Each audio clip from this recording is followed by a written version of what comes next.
this video, I'm revealing 11 hidden facts about Bo Derek while you enjoy some of her rare photos. Fact 1. The teenager who vanished to Europe. Summer 1973, the Greek island of Mykonos. 16-year-old Mary Kathleen Collins arrived for her first film role with her mother as chaperone. The director was John Derek, 46 years old and married to Dynasty star Linda Evans. John told Mary her blonde hair was wrong. She'd have to dye it dark brown. She agreed immediately, but during filming, something shifted between them. Evans was there too, watching her marriage crumble. John made his choice. He was leaving his wife for a teenager young enough to be his daughter. Evans filed for divorce and returned to America alone. Mary and John couldn't follow. The age difference created serious legal problems in California. They fled to Germany, where laws were different. For 2 years, they lived in European exile while tabloids called her a homewrecker. Mary changed her name to Bo Derek, trying to escape the headlines. They finally returned after her 18th birthday, marrying in 1976. But the controversial beginning haunted her for decades. Every interview, every profile, every magazine feature traced back to that scandalous summer in Greece when a 16-year-old girl fell for a married director 30 years older. Fact 2. The film held hostage. February 1974, a Munich film laboratory, Bo and John's first movie together sat on reels in the editing room, nearly finished. The film that started their scandalous relationship, shot when she was 16, was almost ready, but they'd run out of money. The German lab refused to release the footage until someone paid mounting bills. Technicians locked their film in a vault. Bo was so young in those scenes. The thought of audiences seeing that version of herself made her sick. Weeks became months, then years. The reels gathered dust while Bo's life moved forward. She married John, changed her name, tried to forget, then disaster. Producer Kevin Castleman acquired the footage and planned worldwide release, capitalizing on Bo's rising fame. She and John filed a restraining order, fighting desperately to stop distribution. Legal battles drained their savings.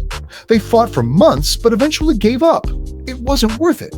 The film escaped in 1981, retitled Fantasies.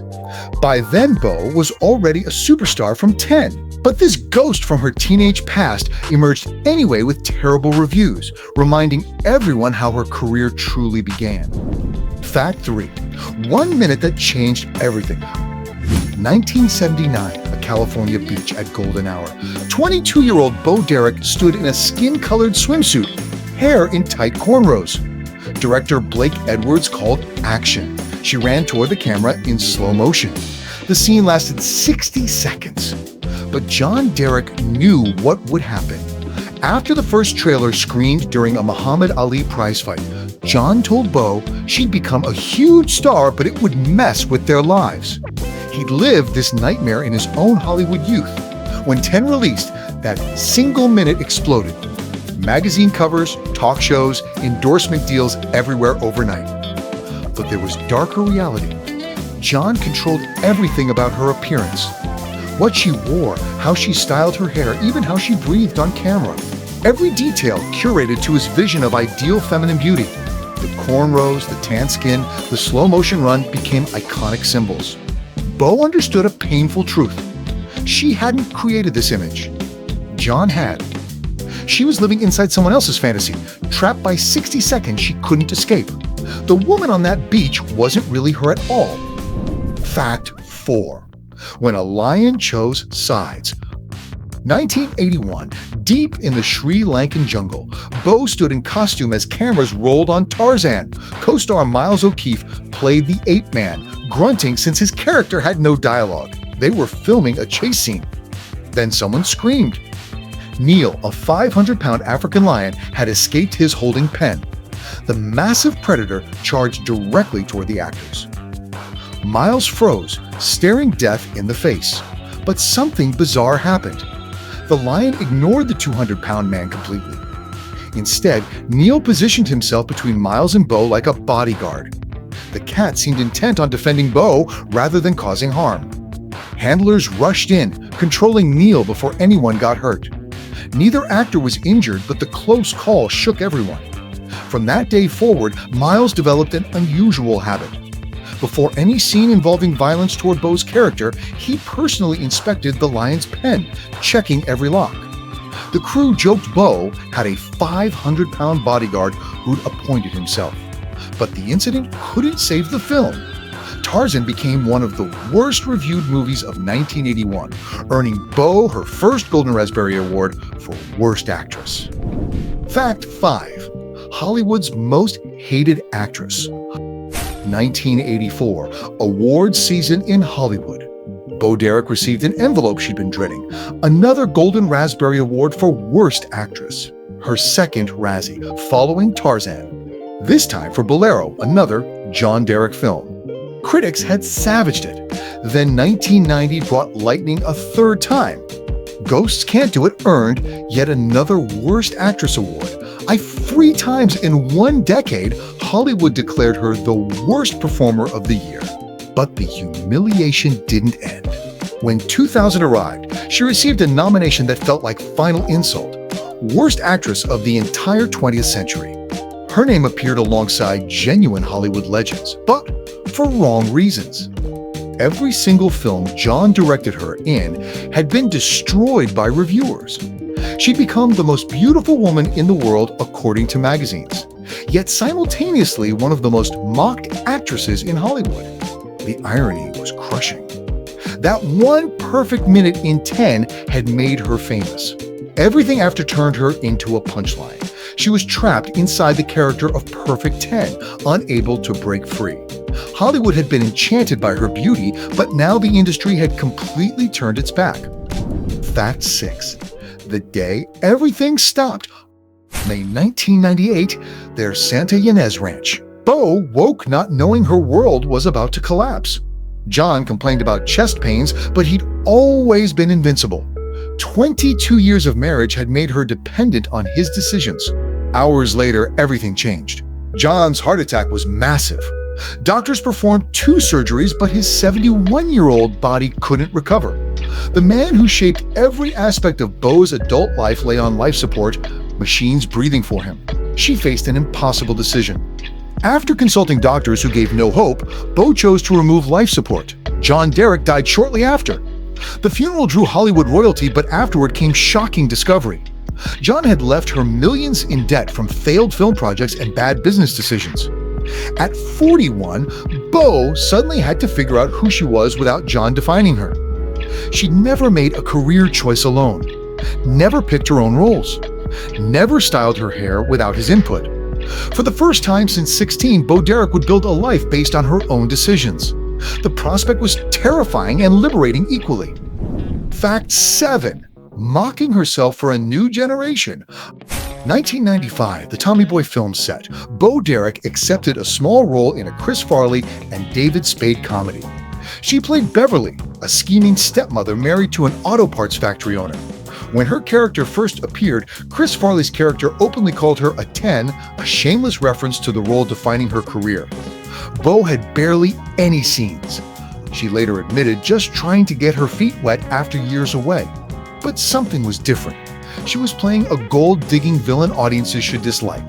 The film mocked her perfect image, turning sex symbol status into a joke.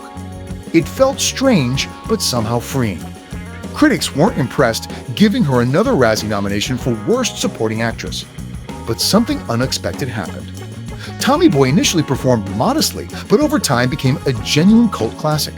A whole new generation discovered Beau Derek not as the untouchable goddess from the beach, but as someone who could laugh at herself. Young people who'd never seen 10 knew her from Tommy Boy instead. It wasn't the career resurrection she'd hoped for, but it proved she could evolve beyond John's carefully curated vision. She could be more than beautiful. She could be funny. Fact 8. 5 years of saying no. 2002, an Oscar party in Los Angeles. Beau Derek hadn't been on a date since John's death 4 years earlier. She turned down countless offers, waiting for something real. Her late husband's agent called with an unusual request. Actor John Corbett needed a date, and would Beau consider it? She knew Corbett from Sex and the City, where he played Adon. Corbett later admitted finding the whole idea terrifying. Taking out the woman from 10 felt impossibly intimidating. But when they met face to face, something clicked immediately.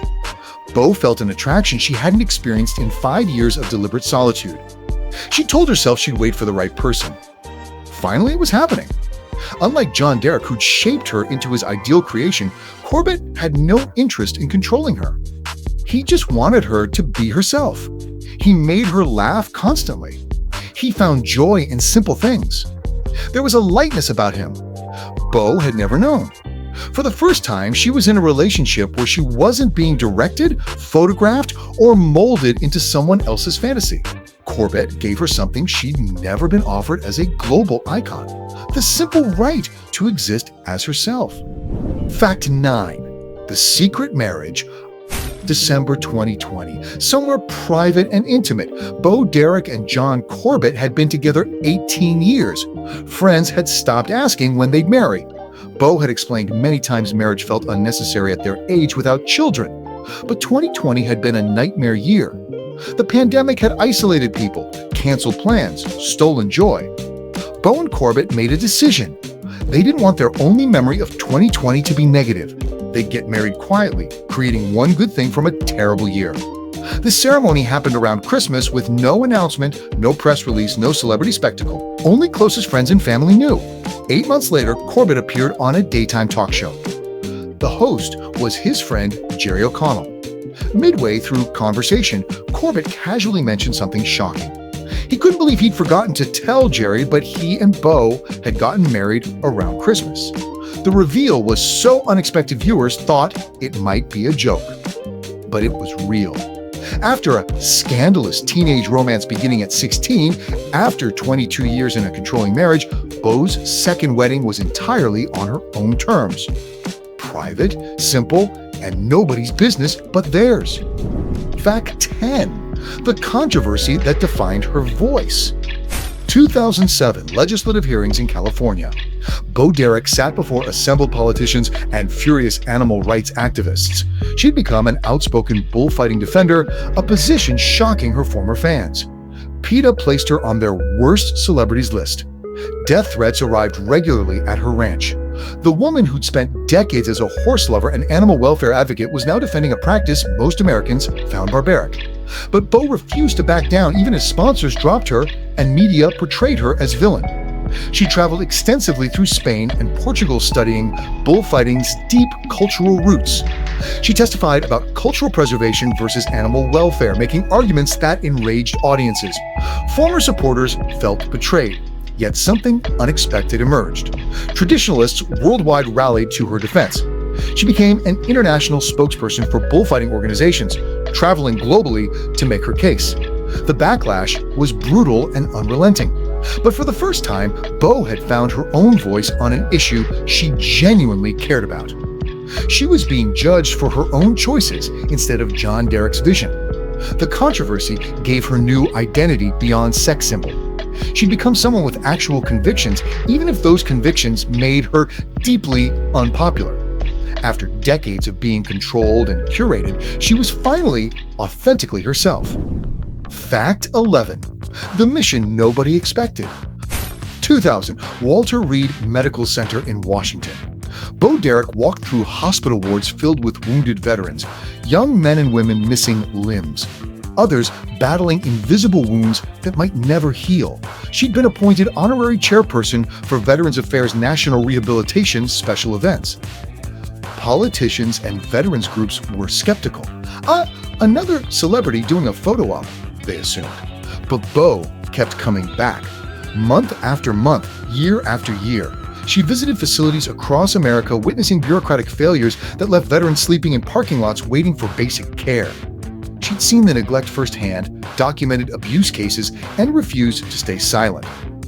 In 2002, President George W. Bush appointed her to the Kennedy Center Board of Trustees. But veterans' work consumed her energy and passion. She leveraged every Hollywood connection, attended countless events, used her fading celebrity status to open doors regular advocates couldn't access. In 2008, California Governor Arnold Schwarzenegger appointed her commissioner of the California Horse Racing Board, a position she held until 2015. Through it all, she maintained commitment to wounded warriors. Veterans groups that initially dismissed her as publicity seeking slowly changed their minds. They embraced her as genuine ally who showed up when cameras weren't around. The woman once known only for running on a beach in slow motion had discovered something mattering far more than fame: serving those who'd sacrificed everything for their country. From scandalous teenager to Hollywood's perfect 10 to America's most mocked actress, from controlled creation to self-defined woman, Bo Derek's life wasn't about that 1 minute on the beach. It was about the decade she spent breaking free from it. If you like this video, you may also like other videos in our channel about beautiful ladies of yesteryear.